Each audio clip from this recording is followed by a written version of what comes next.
স্বপ্নের তরীতে তোমাদের স্বাগত।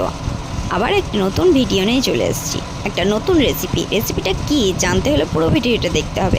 প্রথমে আমকে ছিলে নিয়ে কেটে নিয়েছি, দিয়ে মিক্সিতে নিয়েছি আর একটু মালাই নিয়েছি। অন্যদিকে আমি দুধ গরম করতে দিয়েছি, সেখানে একটু গুঁড়ো পাউডার, এলাচ, চিনি দিয়ে সেটাকে ক্ষীর করলাম। তারপরে মিক্সিতে দিয়ে একসঙ্গে পেস্ট করে নিয়েছি। এদিকে আমি একটা কন্টেনার নিয়ে সেখানে সবগুলোকে দিয়ে দিয়েছি আর কিছু ড্রাই ফ্রুটস তাতে মিশিয়ে দিয়েছি। মেশানো হয়ে গেলে সেটাকে আমি ভালো করে গুছিয়ে নিয়ে ফ্রিজে ভরে দিয়েছি। ফ্রিজে স্টোর করতে দিলাম।